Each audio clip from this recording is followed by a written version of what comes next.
Guys, welcome back on my channel wild Gagan info. हम basic concept and ideas in education के exam pattern और PYQ पर बात करेंगे। ओके गाइस, सबसे पहले हम सब्जेक्ट के क्रेडिट और यूनिट्स देखेंगे। हमारे ये जो सब्जेक्ट है ये बीए प्रोग्राम में माइनर सब्जेक्ट है डिसिप्लिन का, और इसे हिंदी में शिक्षा की मूलभूत संकल्पना एवं विचार कहा जाता है, और ये 4 क्रेडिट का सब्जेक्ट है, आप देख सकते हैं। हमारे इस सब्जेक्ट में टोटल 3 यूनिट है। Unit 1, unit 2, unit 3। यूनिट 1 में 4 लेसन है, यूनिट 2 में भी 4 लेसन है, और यूनिट 3 में 5 लेसन है। हिंदी मीडियम वाले अपने सिलेबस का स्क्रीनशॉट ले सकते हैं। इंग्लिश मीडियम स्टूडेंट्स भी सिलेबस का स्क्रीनशॉट ले सकते हैं। यूनिट 1 में 4 लेसन, यूनिट 2 में 4 लेसन एंड यूनिट 3 में 5 lesson. Okay guys, so guys आप देख सकते हैं ये हमारा PYQ education subject basic concept and ideas in education semester 1 BA programme. Duration 3 hour है। ये एग्ज़ाम पहले 75 मार्क्स का आया था, बट अब 90 मार्क्स का आएगा। ओके, सो उस हिसाब से आप तैयारी करिएगा। इस क्वेश्चन पेपर में से आपको 5 क्वेश्चन करने को बोला गया है। ऑल क्वेश्चन इक्वल मार्क्स के हैं, और आप हिंदी या इंग्लिश किसी भी मीडियम में अपना आंसर दे सकते हैं। सो हम देखते हैं अपना फर्स्ट क्वेश्चन। हमारा फर्स्ट क्वेश्चन है, शिक्षा के ज्ञानात्मक आधार के रूप में ज्ञान के महत्व पर चर्चा करें। Discuss the importance of knowledge as epistemological basis of education. Second question, समाजीकरण के कारक के रूप में परिवार की भूमिका पर चर्चा करें। Critically reflect on the role of family as an agent of socialisation. Question 3, शिक्षा के लक्ष्यों का आधार तय होने में संवैधानिक मूल्यों की क्या भूमिका होती है।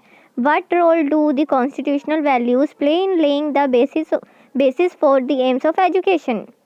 Question 4, पोलो फ्रेयर के शिक्षा पर दिए विचारों के संदर्भ में शिक्षा की भूमिका पर मनन करें। Reflect on a teacher's role with reference to polo फ्रेयर्स ideas on education. Question 5, शिक्षा जीवन की तैयारी नहीं बल्कि जीवन ही है, इस कथन पर चर्चा करें। Discuss the statement, education is not just the preparation for life but life itself. Question 6, अपने जीवन से उदाहरण लेते हुए शिक्षण और प्रशिक्षण में अंतर करें। Differentiate between teaching and training giving examples from your life. Question 7, शिक्षा के लक्ष्य और बच्चे की प्रकृति के संदर्भ में रूसो के परिप्रेक्ष्य का आलोचनात्मक विश्लेषण करें। Critically analyse the perspectives of Rousseau with respect to the nature of child and aim of education. Question 8, शिक्षा कैसे कुछ विचारधाराओं को चुनौती देती है जबकि कुछ अन्य को वो बढ़ावा भी देती है। उदाहरणों की मदद से चर्चा करें। How does education challenge a few ideologies will persuading a few others. Discuss with examples. Basic concept and ideas in education का हम एक और पेपर देख लेते हैं। इस क्वेश्चन पेपर में फर्स्ट क्वेश्चन है, राष्ट्रीय पाठ्यक्रम की रूपरेखा 2005 के अनुसार शिक्षा के क्या लक्ष्य होने चाहिए। What are the aims of education as per the NCT 2005? जी वाला क्वेश्चन पेपर थोड़ा सा ब्लर है, सो एडजस्ट कर लेना गाइस। क्वेश्चन 2 है, समाजीकरण के कारक के रूप में स्कूल की भूमिका पर चर्चा करें। Discuss on the role of school as on agent of socialisation. Question 3, धर्मनिरपेक्षतावाद के संवैधानिक मूल्य के शिक्षा के लिए क्या है निहितार्थों पर चर्चा करें। Discuss the implications of the constitutional principle of secularism in education. Question 4, शिक्षा के लक्ष्य और बच्चे की प्रकृति के संदर्भों में रूसो के परिप्रेक्ष्य का आलोचनात्मक विश्लेषण करें। Critically analyse the perspectives of Rousseau with respect of the nature of child and aims of education. ये देखिए, ये वाला क्वेश्चन हमने पिछले क्वेश्चन पेपर में भी देखा था और इस क्वेश्चन पेपर में भी है। क्वेश्चन 5, पोलो फ्रे की समस्या उठाऊं, शिक्षा की अवधारणा वर्तमान में कैसे प्रासंगिक है। How is polo fresh concept of problem posing education relevant in the present times. Question 6, दो उदाहरणों की मदद से विश्वास और ज्ञान में अंतर करें। Differentiate between belief and knowledge giving 2 example for each. Question 7, शिक्षा की अंतर्वर्षीय प्रकृति पर एक विस्तृत टिप्पणी लिखिए। Write an elaborate commentary on the interdisciplinary nature of education. Question 8, शिक्षा एक समाज की संस्कृति को बदलने के क्या भूमिका निभाती है।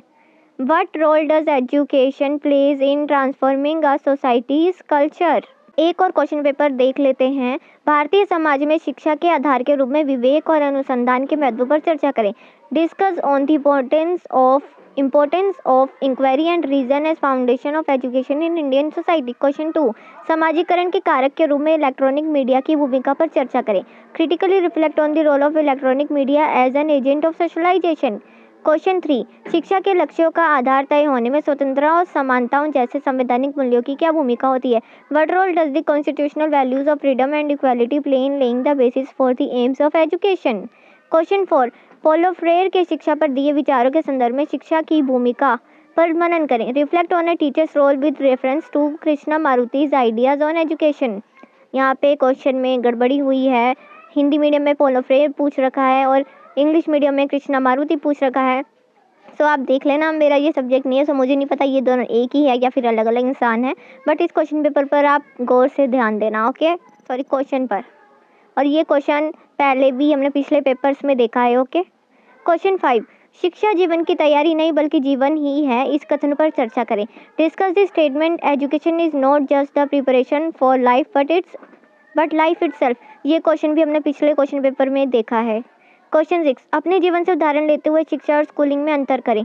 Differentiate between schooling and education giving examples from your life. ये वाला क्वेश्चन भी हमने क्वेश्चन पेपर में देखा है पिछले.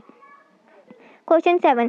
शिक्षा के लक्ष्य और बच्चे की प्रकृति के संदर्भ में रूसो के परिप्रेक्ष्य का आलोचनात्मक विश्लेषण करें. Critically analyse the perspective of Rousseau with respect to the nature of child and aims of education. ये क्वेश्चन भी हमने पहले देखा है. क्वेश्चन 8. शिक्षा कैसे कुछ विचारधाराओं को चुनौती देती है, उदाहरणों की मदद से चर्चा करें. How does education challenge a few social ideologies, discuss with examples. हमने ऐसा क्वेश्चन भी पिछले क्वेश्चन पेपर में देखा है. सो मैंने आज की वीडियो में 3 क्वेश्चन पेपर आपको दिखाए हैं, PYQ क्वेश्चंस बताए हैं. और आप देख सकते हैं कि इनमें पोलो फ्रेयर वाली जो आइडियोलॉजी है, जो पर्सन है, उससे रिलेटेड काफ़ी क्वेश्चंस आए हैं तीनों क्वेश्चन पेपर में. एंड काफ़ी क्वेश्चंस रिपीट भी हुए हैं. सो आप उस हिसाब से अपनी तैयारी कर लीजिएगा. And all the best for your exams. आपका पेपर 90 मार्क्स का आएगा, बोथ मीडियम में आएगा और NE5 आपको करने को बोला जाएगा. All the best guys. I hope ये वीडियो आपके लिए हेल्पफुल रही होगी. एंड ऐसी और वीडियोस देखने के लिए चैनल को ज़रूर सब्सक्राइब करिए.